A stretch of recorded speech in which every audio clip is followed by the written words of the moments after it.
Part B. Given that the tank is empty initially, find H in terms of T. Right, so even if we didn't like question A, that is no reason to give up on the whole question. Just write down that differential equation and carry on. So your tactic for your differential equation should be isolate the differential term so it's the only term on its side, which we've got. Take the bottom differential and times it up onto the other side. Okay, so let's do that. I'll have to put 5 minus h in a bracket. Have a look at that side now. Is there anything here which needs to be on the other side? And absolutely yes. This bracket, because we've got an h in it, it needs to be on the h side. I can't bring that h on its own. I've got to bring the whole bracket down as a factor underneath.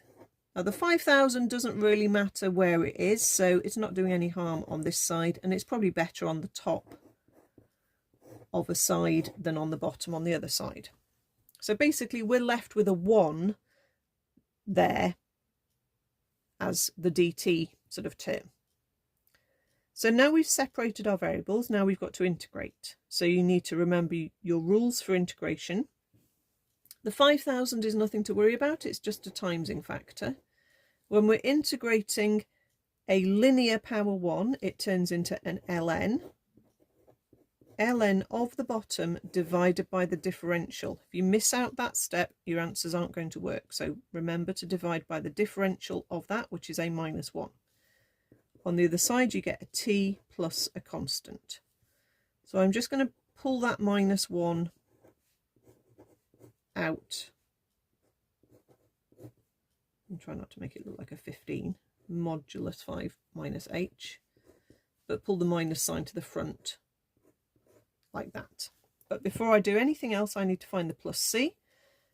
It says it's empty initially, so that means when h is 0, when t is 0, because h was the height of water. So that gives me minus 5,000 ln 5 is equal to constant. So let's put that in.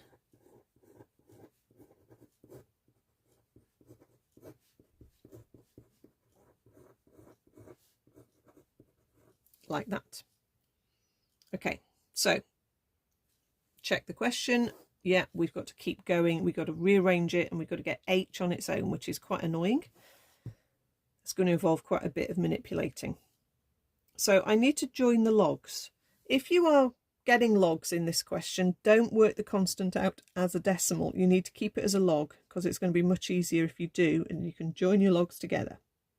But I think the first thing I'm going to do is divide through by 5,000, because that's going to get rid of it in front of the logs, or you can take it as a common factor. So if I divide by 5,000, obviously t over 5,000, but I think it will make the rest of the question a bit easier. Okay. Trying to anticipate what is the easiest set of steps, but equally what are the set of steps that is most likely to be the method you're going to carry on with. Okay, let's hop the ln 5 across. That will go positive. You've just got to be a little bit careful with your signs here. Join your logs together, and it should look like that. ln of 5 over 5 minus h. I can get rid of the ln by saying e of the other side.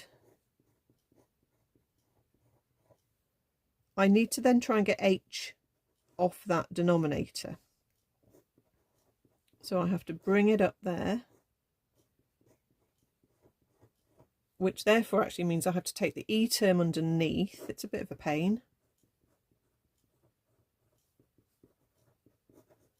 I don't really like the e on the bottom, so I'm going to hop it up to the top and give it the minus power. So I'm going to say 5e to the minus t over 5,000 is 5 take away h, and then finally I can move the h back to positive and bring this term back there. And you could even take a factor of 5 out if you wanted.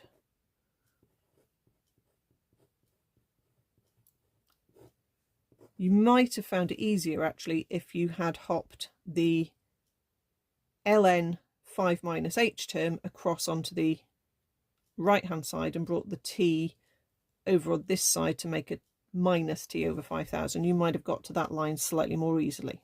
Okay, but that's kind of looking ahead, trying to work out what is the easiest set of maneuvers to do.